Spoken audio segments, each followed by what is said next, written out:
Welcome to GVTV news. Congress పాలనలో రైతులకు ఒరిగింది శూన్యం. రుణమాఫీ లేదు, రైతు బంధు రాదు, కరెంటు ఉండదు, బోనస్ పైసలు అసలే లేవు, పండించిన పంటను కొనే నాదుడే లేడు. రైతుల కష్టాలను గాలి కొదిలేసి రాహుల్ గాంధీ కోసం రాహుల్ బంధు పథకం తెచ్చిన ఘనత ఈ దరిద్రపు కాంగ్రెస్ సర్కారుదే. ఇవాళ ఈ రాష్ట్రంలో ప్రజలు, రైతులు ముఖ్యంగా తీరని కోపంలో, తీరని దుఃఖంలో ఉన్నారు. రుణమాఫీ గాలే, రైతు బంధు వడది, కరెంటు కేసీఆర్ ఉన్నప్పుడు మంచిగా వస్తుండే, కరెంటు కూడా దిక్కు లేదు, బోనస్ రాదు, టైంకు పంటలు కొనరు, ఆగమాగం అయిపోయింది ఈ రాష్ట్రంలోని రైతాంగం పరిస్థితి. అందుకే నేను అంటున్నా, ముఖ్యమంత్రి గారు రైతు బంధు మీద దృష్టి పెట్టు, రాహుల్ బంధు మీద కాదు. నీ సీటు మంచిగానే ఉంటది, ఏం కాదు. ఎందుకంటే మీ పార్టీలో ఏం లేదు ఆడ విషయం అందరికెరికే.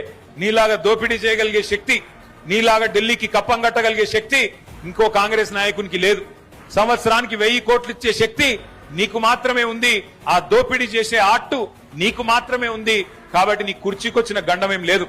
ఇప్పటికైనా నువ్వు మున్సిపల్ ఎన్నికల్లో మాటిచ్చినావు. మున్సిపల్ ఎన్నికల ప్రచారంలో ముఖ్యమంత్రి చెప్పిండు, మున్సిపల్ ఎలక్షన్ అయిపోగానే తెల్లారో మర్నాడో 9,000 కోట్ల రైతు బంధు వేస్తా అని చెప్పిండు. ఎప్పుడు?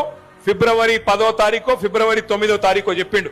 ఇప్పుడు ఎలక్షన్ అయిపోయి నెల అయినా కూడా ఇప్పటి వరకు ఆ 9,000 కోట్ల రైతు బంధు పత్తా లేదు.